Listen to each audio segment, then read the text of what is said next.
Hello. Once again, this is Sullivan Adams giving you a better breakdown video on Fire Force Episode 2. This episode is mostly focusing on another new character. Like the last episode was about Shinra Kusakabe being enlisted, this one is about another new character joining the group. This character is known as Arthur Boyle. Arthur Boyle, he is called himself the Night King. He's a third generation pyrokinetic, just like Shinra is. But while Shinra has the ability to shoot fire from the soles of his feet, Arthur has the ability to concentrate his flames into the hilt of his sword and calls it Excalibur. Arthur is basically a kind of knight character, also calls himself the Night King. And the fact that he uses the sword Excalibur, it's a hint to another character from the creator of Fire Force, or Ashishuchi Okubo's other work, Soul Eater. Soul Eater, he created a character known as Excalibur. Although Excalibur was kind of a weird and ridiculous character, he's just super hilarious. He's just weird and annoying, like the way he dances, and he always says the word fool all the time.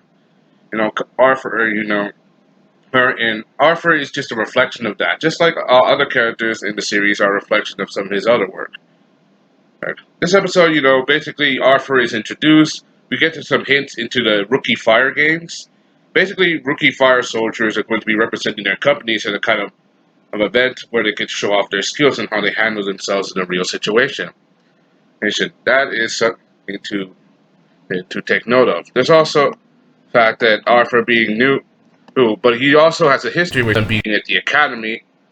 And Shinra literally hates his guts. Remember he was also known as Devil, by his peers, and because of his nickname. Plus Arthur chose the name Knight, as in Night King. Shinra wants to be a hero while he wants to be a chivalrous knight, but obviously he wants to be kind of a show off and try to prove himself better. We later get to see him introduce himself more proper. However, he's a bit rude and doesn't show proper respect to Takahisa, the lieutenant, and he calls the girls princesses and even refers to their cathedral house as a type of castle. He's basically trying to emulate a knight. Although Shinran, to his dismay, says that he's a bit of an idiot, and yet also once again to his dismay that he is also loved by the girls and they still think he's cool. So he's a bit jealous, and basically they're rivals. So that's pretty funny. We get to see both of them test their skills. Both of them are third generation pyrokinetics, so Lieutenant Takahisa tests their skills by going up against Maki. Maki herself, being a second generation, is not as powerful as them two, but she has very unique skills. It shows in her way that how she disassembles both boys, and I mean disassembles as in taking them apart, using both her superior skills. She used to be an ex-army soldier, and she evilly overwhelms their powers, not because of her ability to manipulate flames. And she shows her superiority and experience in hand-to-hand combat, and also being able to overwhelm the two, even though they're new on the force, even though they're third generation, and compared to Maki, they're still overwhelmed by her. Remember, she was ex-military, and she has far more experience than these two in how to dismantle them. But not to mention her enormous strength and and, and control over fire is very impressive. While Shinra is known as the Devil, and Arthur is known as a Knight, she is known as the Witch for her ability to manipulate flames to create them into creatures known as matter, and also the fact that she wears a witch's hat and manipulates flames so flawlessly, and showing off her true power. She also gets a bit excited, especially when he calls her nickname, and she really he loses it, and she overwhelms both Shinra and Arthur in this battle. It's pretty intense, especially when she gave Arthur a knee, saying that if she is a princess, that you are a knight, and a knight should kneel to her princess. She even kneed him right in the face of Arthur and sent Shinra flying, which was truly impressive, showing off her skills. Um, the episode, it continues forward with a bit of Shinra and Arthur. Their rivalry still continues, even though the captain and he's trying to break them both in, especially since the rookie fire games are coming up, and both kind of have to work together, even though despite their obvious differences for each other. They eventually they try to get used to each other, even using some equipment called the fire axe, while Arthur he uses his plasma cutter sword. So, however, being the fact that they both can't rely on their abilities, they have to understand that and that having natural talent is not the same as how to use it. And because they are a active force, they have to use special equipment. They can't just rely on their natural abilities. They have to be properly prepared for this. That's why you can't just rely on your simple tricks, which itself will be very important. No. The captain expressed this to them very, very carefully to let them know that they can't just rely on their natural abilities, especially in the heat of the moment. As both as both Roys get ready for their next mission, they both get ready to deal with an inferno. This inferno is a man who suffered from spontaneous human combustion. They also get this. There's also an interesting twist to this episode. One of my favorite moments is that the captain takes Shinra and Arthur a bit and takes them away and have a bit of discussion with them. This discussion is them not to show off their weapons and they should keep their weapons hidden. This is the show respect for the family. For example, the little girl in the girl in the episode, her father is the victim of the spontaneous human combustion and is forced to become an infernal. But it's revealed that her mother suffered from spontaneous human combustion 2 years earlier, meaning her father were on her own, and she also became an infernal, meaning the force has to take them, fire force had to take her out, and now that her father has also become spontaneous human combustion, and he is now an infernal, meaning that she is left all alone with no family. Okay. Basically, the captain is telling them not to show off their weapons to show that they're not here to help the person, but they're here only to fight the fire.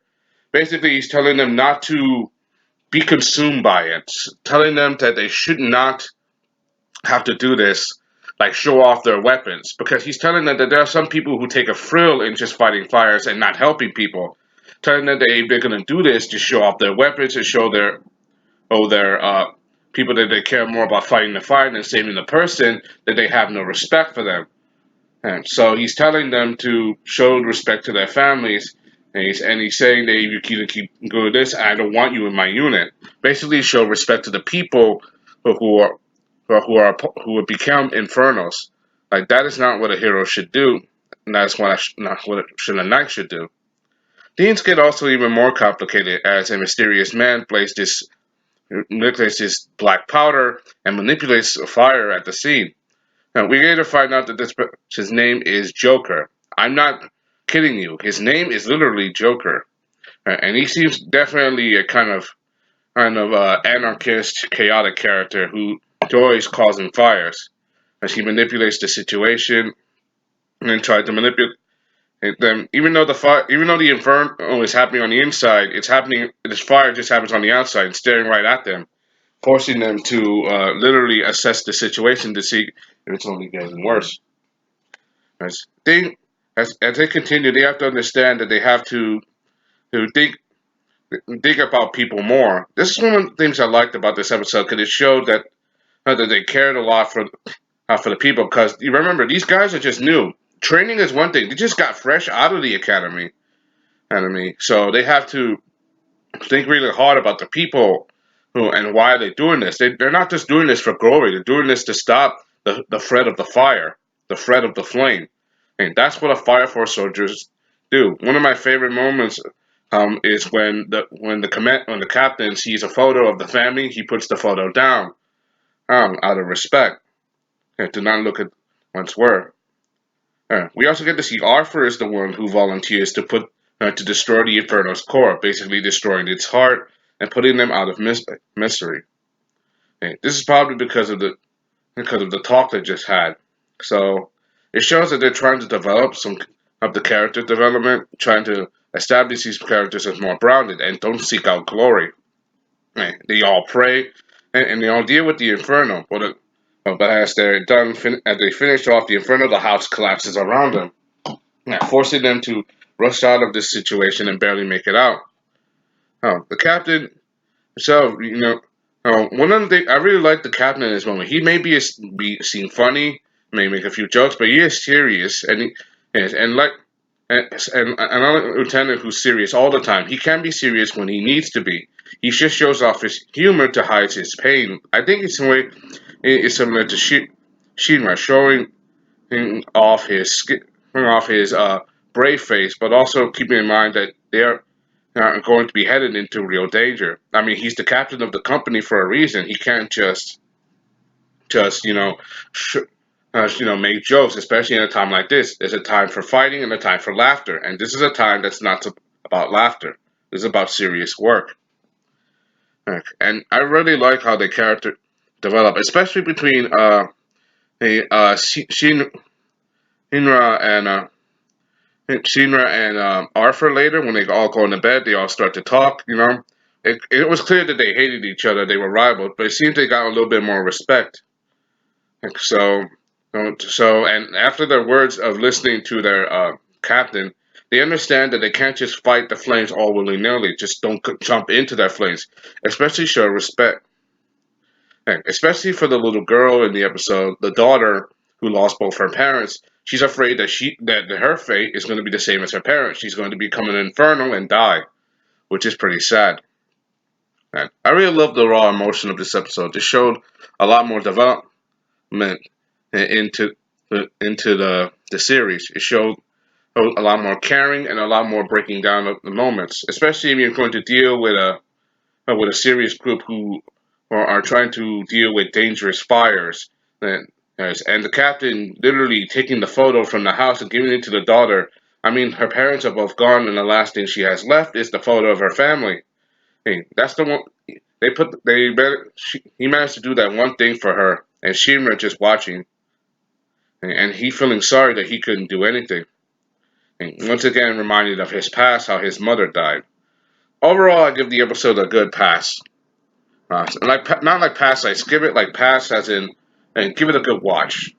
Right? Because that's why I want to see development and underlying stories that push the story along, and not just, for not just for what you call it, just to show off who they think they're better at. Like basically, not just showing action for action play, but actual, perspective. This is a shift in tone. Like it could be serious, it could be funny. I mean, it was fun. There were some moments that were funny. I mean, and there were some moments that were really crazy. Especially when it gets serious. It's like one of my funny moments was when the lieutenant he literally put out Maki spatter flames, and her ability to create a giant fireball, calling it bo bo bo bo bo bo bo. That was funny. But I overall enjoyed the episode. That's all I gotta say. I'll come back with episode 3 as soon as I can. See you guys next time. Alright, bye.